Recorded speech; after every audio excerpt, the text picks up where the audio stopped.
Mesdames et messieurs, bonsoir, bienvenue dans le 20h. Voici les titres. Le sommet de l'Union africaine se tient les 10 et 11 février prochains à Addis Abeba, capitale éthiopienne. Le président Alassane Ouattara va prendre part à la rencontre. Il a quitté Abidjan pour Addis Abeba ce vendredi. Ce 32e sommet de l'UA sera consacré notamment à la paix et à la sécurité sur le continent africain. Et nous aurons un grand angle consacré à la télévision numérique terrestre. La TNT a été officiellement lancée aujourd'hui au centre émetteur d'Abobo par le Premier ministre Amadou Gon Coulibaly.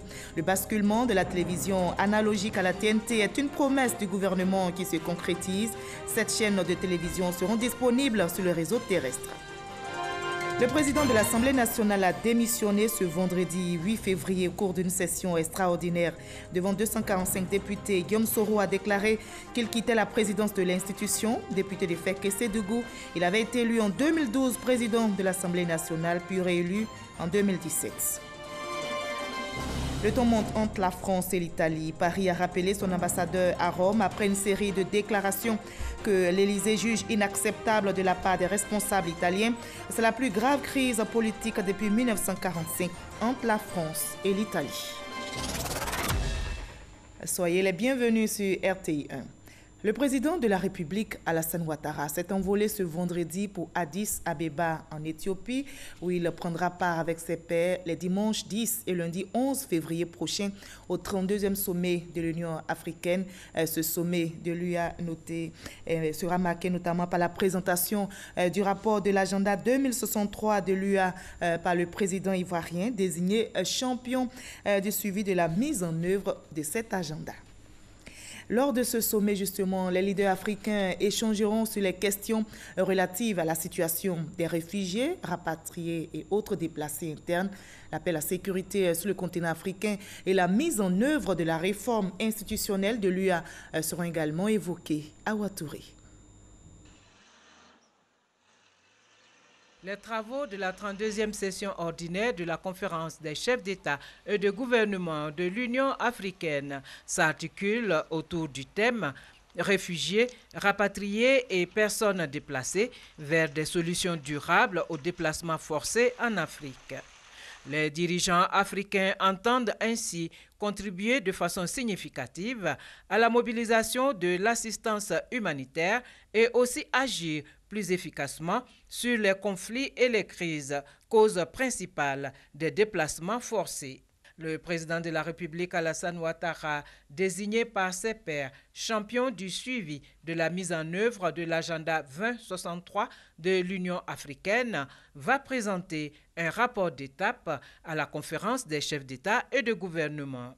L'agenda 2063 de l'Union africaine, adopté le 31 janvier 2015 à Addis Abeba, est une vision et un plan d'action sur 50 ans. Un appel à l'action de toutes les composantes de la société africaine pour construire une Afrique prospère et unie, à travers notamment des investissements accrus dans le domaine de l'éducation pour des ressources humaines de qualité. En marge du 32e sommet ordinaire de l'Union africaine, le président Alassane Ouattara va prendre part le samedi 9 février au Forum des chefs d'État et de gouvernement participant au MAEP, le mécanisme africain d'évaluation par les pairs, et le lundi 11 février, il va assister au Smart Africa Board Meeting à l'invitation du président rwandais Paul Kagame. Une autre articulation du séjour du chef de l'État à Addis Abeba, le lancement de la campagne de l'Union africaine pour l'élimination des mutilations génitales féminines en Afrique à l'occasion du petit déjeuner de haut niveau offert par le président du Faso, Roch-Marc Christian Kaboré, ainsi que le lancement du tableau de bord continental à l'ensemble des chefs d'État à l'invitation de Sa Majesté Letsi II, roi du Lesotho et champion de l'Union africaine pour la nutrition, de la Commission de l'Union africaine et de la Banque africaine de développement. On en arrive au grand angle de ce 20h consacré à la télévision numérique terrestre. La TNT a été officiellement lancée aujourd'hui au centre émetteur d'Abobo par le Premier ministre Amadou Gon Coulibaly. Le basculement de la télévision analogique à la TNT est une promesse du gouvernement qui se concrétise. Cette chaîne de télévision seront disponibles sur le réseau terrestre. Vous aurez les détails de cet événement avec Herman Guivet au cours de ce journal. La télévision numérique terrestre rentre ainsi, vous l'avez vu, dans sa phase active. La société ivoirienne de télédiffusion vient de réaliser le premier grand ouvrage qui permet la mise en œuvre du processus. La télévision numérique terrestre offre de grands avantages aux téléspectateurs. Mais quels sont ces avantages? Comment en bénéficier? Surtout, quel type de télévision, de décodeur ou d'antenne faut-il avoir? À qui s'adresser? Quelles sont les chaînes de télévision qui vont apparaître dans le cadre de cette migration?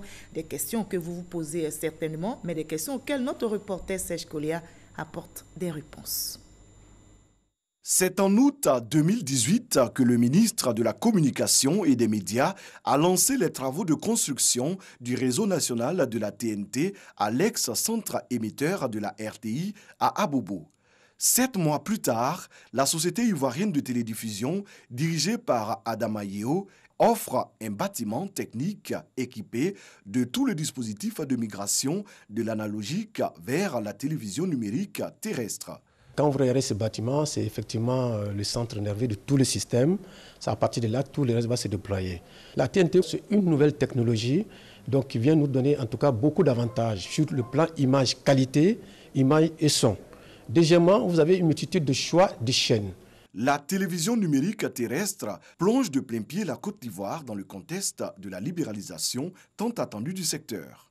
Quand vous regardez, vous avez les autres chaînes qui sont là, Live TV, NCI, StarTime, Info, 7Info. Tout cela, on attend effectivement qu'ils soient connectés à nous. Donc ils sont en train de s'atteler pour effectivement nous acheminer tout leur flux. Dès que leur flux est acheminé, nous, à partir des émetteurs, vous allez recevoir ça sur les petits écrans à la maison. En plus des chaînes RTI 1 et RTI 2, 4 chaînes de télévision gratuites et 2 chaînes payantes vont émettre dans un premier temps à Abidjan et sa banlieue. C'est une sorte de bouffée d'oxygène à la fois pour l'ensemble des Ivoiriens, mais c'est aussi du point de vue économique une bouffée d'oxygène pour les chaînes et pour évidemment toute cette génération d'élèves qui sont formés dans des écoles de communication et qui jusque-là n'avaient pas de débouchés assez larges. Maintenant que le signal est effectif, le signal se lance, nous nous préparons pour être le plus tôt possible à l'antenne. Techniquement, nous serons prêts au courant du mois de juillet-août. Après la première phase, le processus va se déployer progressivement sur l'ensemble du territoire pour permettre à tous les ménages d'en bénéficier. Pour justement bénéficier de nombreux avantages, les téléspectateurs doivent remplir les conditions de réception de la TNT. La première chose, c'est d'avoir un décodeur. Lorsqu'on n'a pas un décodeur intégré à son poste téléviseur, c'est-à-dire vous avez un petit boîtier sur lequel vous allez prendre votre câble d'antenne habituellement que vous mettez sur votre téléviseur, que vous allez brancher dessus et qui va maintenant sortir l'image et le son. Par contre, ceux qui ont déjà un poste téléviseur avec un décodeur intégré, c'est ce qu'on appelle communément téléviseur numérique. Vous allez sur le marché, vous donnez les caractéristiques. Par exemple, nous allons émettre en DVB-T2 MP4. Vous demandez, je veux un poste téléviseur DVB-T2 MP4. Si on vous donne ça, dès que vous avez votre antenne qui est appropriée, vous mettez votre antenne, vous branchez le câble, vous allez directement sur votre poste téléviseur, vous faites la recherche et puis vous avez les images de la télévision numérique. Un décodeur TNT ou une télévision avec décodeur intégré et une antenne de réception UHF, voici le matériel qui devra être disponible sur le marché pour faciliter la mise en œuvre effective de la migration. Nous allons attendre au moins 3 à 6 mois pour nous rassurer que toutes les populations de la zone d'Abidjan et région sont connectées à la TNT. Ainsi, nous allons pouvoir éteindre l'analogie. Donc, il y a une période transitoire qu'on appelle le simulcast. Vous savez, vous avez les 2 réseaux en même temps qui fonctionnent, le temps que effectivement tout le monde s'approprie les décodeurs ou bien les téléviseurs. Créée en décembre 2017 pour accélérer la migration, la société ivoirienne de télédiffusion achève avec succès le premier volet de sa mission. Des campagnes de sensibilisation des populations, des sessions de formation des techniciens sont prévues pour mieux comprendre cette évolution technologique. Voilà, la TNT est désormais une réalité en Côte d'Ivoire. La télévision numérique terrestre a été officiellement lancée aujourd'hui au centre émetteur d'Abobo par le Premier ministre Amadou Gon Coulibaly. Le basculement de la télévision analogique à la TNT est une promesse, je rappelle, du gouvernement qui se concrétise. Cette chaîne de télévision, vous l'avez vu, seront disponibles sur le réseau terrestre. Herman Guévé. En actionnant cette touche lumineuse du moniteur de la salle des émetteurs, le Premier ministre Amadou Gon Coulibaly procède au lancement définitif de la TNT, la télévision numérique terrestre. Le Premier ministre visite la salle de monitoring pour s'enquérir de la qualité des images retransmises. Mais avant, l'inauguration du Centre national d'exploitation TNT d'Abobo, un centre flambant neuf, une fierté, une opportunité pour la commune d'Abobo. Abobo entend saisir l'opportunité de l'installation de la télévision numérique terrestre pour se mettre à l'ère du numérique. Il s'agit pour nous de faire en sorte que nos populations aient un accès facile aux nouvelles technologies de l'information afin de bénéficier de tous les avantages du numérique. Projet soutenu par le Premier ministre Amadou Gon Coulibaly. La télévision numérique terrestre ouvre à coup sûr un portail d'avantages aux populations. Une amélioration de la qualité d'image et de son, une augmentation du nombre de chaînes, dont une diversité de choix, la possibilité de disposer d'un guide de programme et divers autres services à valeur ajoutée.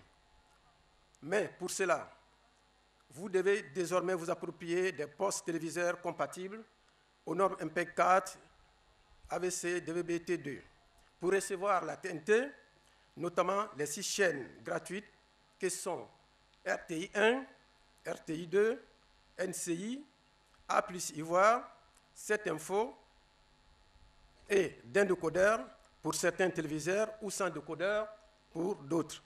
Vous recevrez également en TNT les bouquets payants, Telenoom et StarTime. Occasion pour le ministre de la Communication de faire le point des évolutions à venir à compter de cet instant. Monsieur le Premier ministre, notre pays vient donc de franchir une étape décisive dans sa quête de modernisation en se dotant d'un environnement conforme aux exigences techniques et économiques du secteur de la communication. Le Centre national d'exploitation est le premier jalon d'une lignée d'infrastructures qui permettront à la population de recevoir progressivement la télévision numérique terrestre sur toute l'étendue du territoire national. La migration entraînera l'arrêt du signal analogique utilisé pour recevoir les chaînes nationales. Bien entendu, l'extinction de ce signal se fera de manière progressive, de façon à ce qu'il n'y ait pas de rupture de service et les populations bénéficieront des mesures d'accompagnement leur permettant d'opérer des changements en toute quiétude. Ainsi donc, des actions de communication de proximité sont prévues pour accompagner les ménages à adopter la TNT. Monsieur le Premier ministre, je voudrais vous demander de bien vouloir traduire, au nom de la grande famille de la communication et des médias, notre reconnaissance au Président de la République, Son Excellence M. Alassane Ouattara, pour nous avoir offert ce joyau technologique dont l'ergonomie et les équipements répondent aux standards internationaux, un édifice qui permettra désormais de diffuser une multitude de chaînes de télévision, ouvrant encore plus notre espace audiovisuel. Le Premier ministre Amadou Gon Coulibaly s'est réjoui de cette action de lancement de la TNT et des immenses possibilités qu'elle offre aux populations. La télévision numérique terrestre, TNT, est désormais une réalité. En lançant aujourd'hui le signal, ce sont bientôt 7 chaînes de télévision d'accès libre et 2 bouquets accessibles par abonnement qui seront disponibles sur le réseau terrestre pour l'ensemble de nos concitoyens. Près de 30% des Ivoiriens peuvent désormais recevoir la TNT avec ce que nous faisons ce jour. Il sera environ 65% d'ici la fin de l'année, avec un objectif de 95 à 100% en 2020. À vous, chers éditeurs de programmes audiovisuels, l'État a déployé de nombreux moyens humains, techniques et financiers pour bâtir une infrastructure de pointe qui vous permettra de diffuser vos programmes vers les populations. À chacun d'entre vous, nous souhaitons plein succès, et ceci dans le respect des règles. l'État a fait sa part. Vous avez de votre côté le devoir de fournir localement des contenus attractifs et de créer des emplois pour les jeunes. Vous contribuerez ainsi pleinement à l'essor de cette nouvelle industrie pleine de potentialités et d'opportunités. Appelant les jeunes à se saisir des nombreuses opportunités d'emploi qu'offre la télévision numérique terrestre, le Premier ministre Amadou Coulibaly a rappelé que ce projet est en symbiose avec l'état d'esprit d'une Côte d'Ivoire moderne, résolument tournée vers la création de valeurs et la pluralité d'expression. Voilà, la TNT est désormais une réalité dans notre pays et le lancement effectif pour l'accessibilité des médias visuels sur la télévision numérique terrestre a bien une histoire que nous raconte notre reporter Issa Tchounaïo.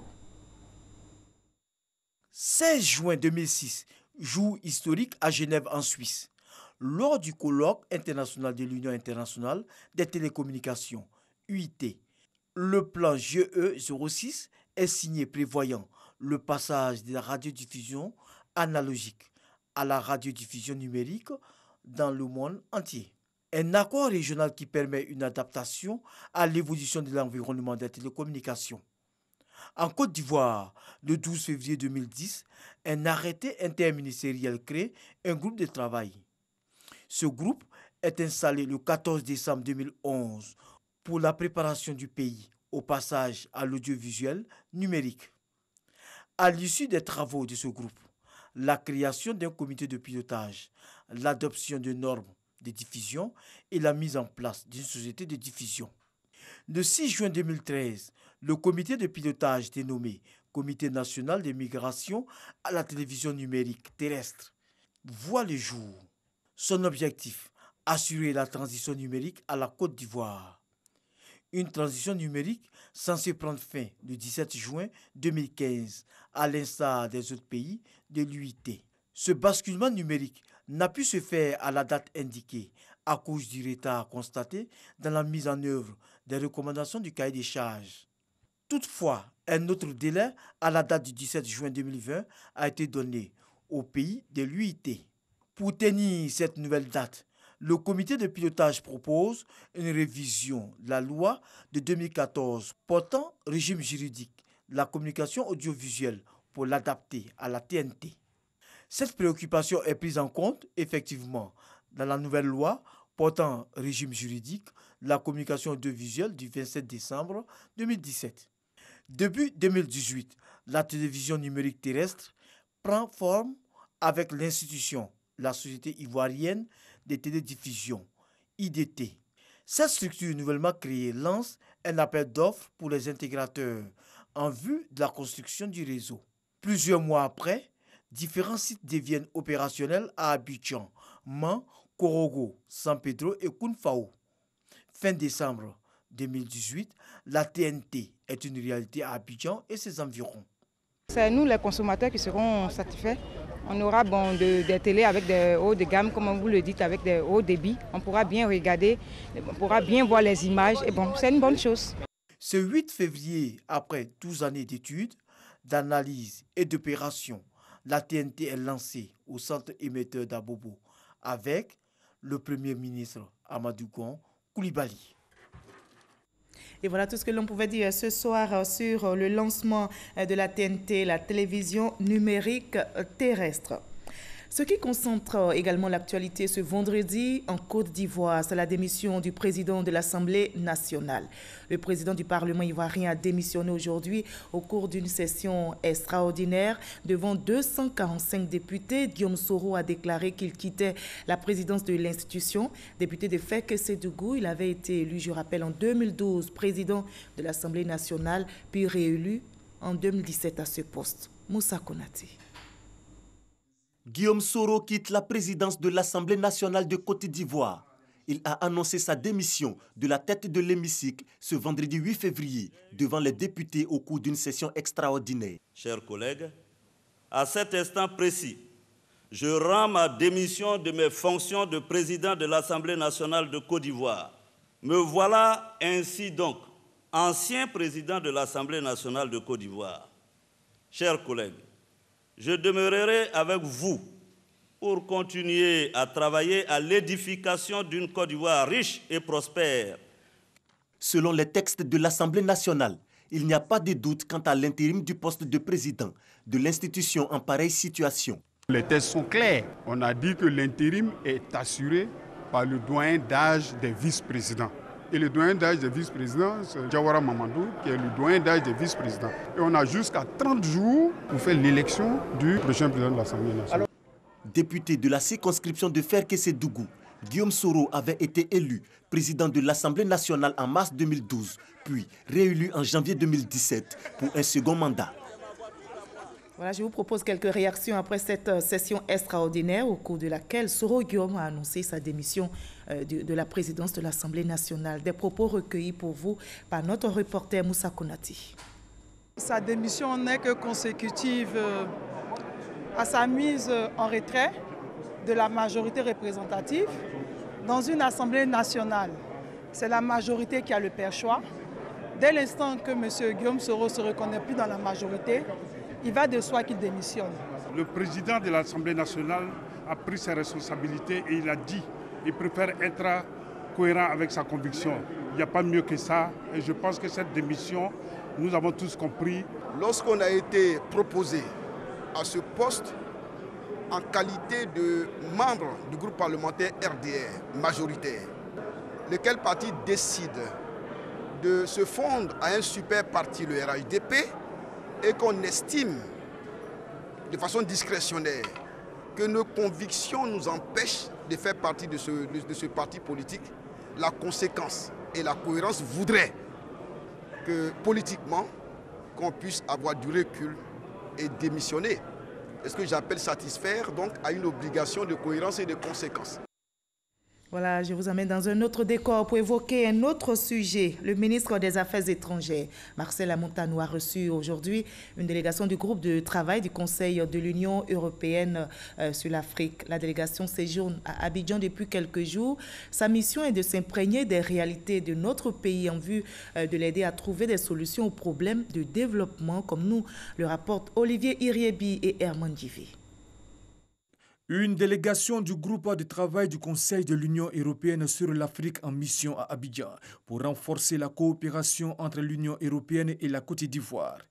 Les dossiers au Conseil de sécurité des Nations Unies et les défis sécuritaires dans la région du G5 Sahel au cœur des échanges. Les grandes priorités sont bien sûr les intérêts communs à nos deux continents et donc l'investissement, l'économie, la croissance, la création d'emplois, l'inclusivité des jeunes, des femmes dans nos sociétés, la sécurité dans le monde, la gestion commune des crises mondiales, les grands enjeux globaux. Le ministre des Affaires étrangères, Marcel Amontano, a réaffirmé l'engagement de la Côte d'Ivoire à assurer la présidence du Conseil de sécurité des Nations Unies, conformément à son mandat qui prend fin en décembre 2019. Marcel Amontano a également présenté les priorités du chef de l'État, Alassane Ouattara, et du gouvernement pour la période 2019-2020. Mon rôle a été principalement de donner des informations sur la vision du gouvernement de Côte d'Ivoire, sur la vision du président Ouattara relative au développement. Ce qui précède le développement, l'une des conditions sine qua non, c'est la sécurité et la paix. Donc on a forcément parlé des enjeux sécuritaires dans la sous-région. Nous avons également évoqué la préoccupation du président de la République d'axer 2019 et 2020, d'axer l'action du gouvernement sur un programme social hardi. Cette visite s'inscrit dans le cadre du suivi du sommet Union européenne-Union africaine tenu en 2017 à Abidjan. Le groupe de travail du Conseil de l'Union européenne sur l'Afrique a pour rôle de préparer les décisions des ministres de l'Union européenne. Et notez que ce reportage de Olivier Iriebi a été commenté pour vous par Abou Sanogo.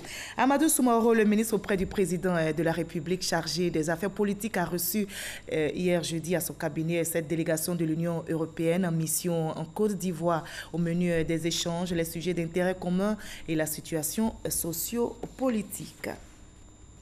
La 133e Assemblée plénière des régions de l'Union européenne se tient en Belgique. Le ministre ivoirien de la Ville, par ailleurs président du Conseil des collectivités territoriales de l'UEMOA, était l'invité spécial. François-Albert Amicha est allé porter le message des collectivités dans la lutte contre le réchauffement climatique et la question de l'immigration clandestine. Envoyé spécial, Mamadou Kwasi.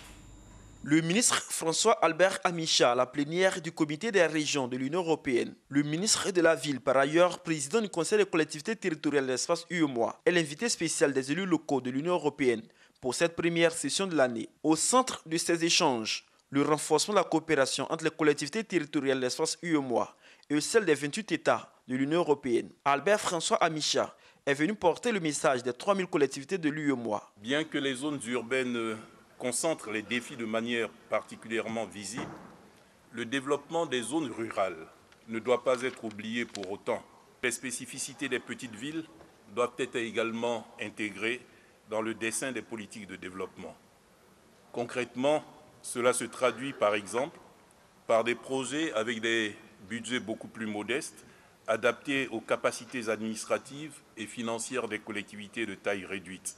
Les échanges ont porté également sur les questions du climat et de l'immigration clandestine. Albert François Amicha souhaite une coopération gagnant-gagnant entre les différentes parties pour apporter des solutions à ces fléaux. L'emploi des jeunes, c'est ce qui peut fixer les forces sur le continent africain. Car tous ces jeunes qui se lancent dans le désert, dans le Sahara pour pouvoir franchir la Méditerranée et venir en Europe, ce sont des forces perdues pour le continent africain. Et ce sont des forces qui ne serviront pas à grand-chose pour le continent européen. Donc il vaut mieux multiplier l'aide, mais pas l'aide au pays, c'est l'aide aux populations afin qu'elles puissent se développer. Et pour atteindre ces populations, ce sont les collectivités territoriales qu'il faut toucher. Et les collectivités, ce sont les élus locaux qui, par le principe de la proximité, de la subsidiarité, sont le plus proches des populations, sont les plus proches des femmes et des jeunes. Les élus locaux européens s'engagent à renforcer davantage cette coopération pour le bien-être des populations. Les objectifs de développement durable sont des objectifs qui sont globaux, intéressent tout le monde, et les collectivités locales, à partir des villes, mais aussi les zones rurales, peuvent participer au travail commun pour arriver aux objectifs des Nations Unies qui sont essentiels pour le développement de nos jeunes et des femmes, notamment dans les villes et dans les territoires de l'Union européenne, mais aussi évidemment de l'Afrique. Avant cette rencontre plénière, les élus locaux africains et ceux du reste du monde ont partagé leur expérience dans la gestion et le développement local avec ceux de l'Union européenne, ceci au cours du sommet européen des régions et des villes. Sur place ici en Côte d'Ivoire, des kits de transfusion sanguine et de médicaments ont été offerts au ministère de la Santé et de l'Hygiène publique par l'OMS, l'Organisation mondiale de la santé. Ce don d'une valeur d'environ 47 millions de francs CFA vise à renforcer la lutte contre la mortalité maternelle et infantile dans notre pays, mortalité due en grande partie à la pénurie de sang. Salimatou Dia. En remettant 6 000 poches à sang, des réactifs, des intrants de transfusion sanguine ou encore des médicaments d'urgence au gouvernement ivoirien, l'Organisation mondiale de la santé vise la réduction du taux de mortalité maternelle et infantile. Les graves hémorragies de la délivrance provoquent jusqu'à 50% des décès maternels. En Côte d'Ivoire, on enregistre 1002 décès pour l'année 2018, en combat de l'État ivoirien que soutient son partenaire technique et financier. C'est un combat, comme je l'ai dit tantôt, qui doit bénéficier de la contribution de tous les secteurs de la société. Avec l'appui des partenaires, Excellence, on pourra accompagner cette volonté du gouvernement qu'il a inscrite comme étant une priorité dans son programme social, et nous pourrons dire à fin 2020 que nous avons contribué à la réduction de la mortalité maternelle en Côte d'Ivoire. Cela est possible. Ce don de matériel et de produits sanguins d'environ 47 millions de francs CFA devrait permettre de couvrir l'ensemble du territoire national pour atteindre le besoin de 230 000 poches de sang.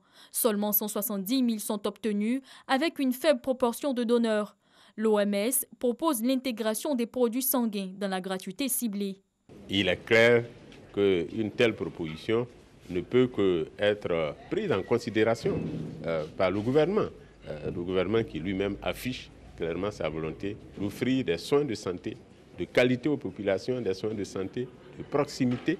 En attendant, le Centre national de transfusion sanguine et l'Institut national d'hygiène publique, qui ont réceptionné le matériel et les produits sanguins, se sont engagés à en faire bon usage. La température des relations franco-italiennes est remontée d'un cran ce jeudi. Le ministre italien de l'Intérieur, Matteo Salvini, avait jugé en janvier dernier que la France se libérerait bientôt d'un mauvais président. Paris avait souhaité ne pas réagir. Aujourd'hui, pourtant, après un déplacement du vice-premier ministre 5 étoiles auprès des Gilets jaunes, Paris a rappelé son ambassadeur à Rome. Notez que c'est la plus grave crise politique depuis 1945. Entre la France et l'Italie. Fin de ce 21. Merci à vous tous de votre aimable attention. Je vous retrouve avec le même plaisir demain à la même heure. Mais à 23h aujourd'hui, retrouvez Koulo Koulibaly.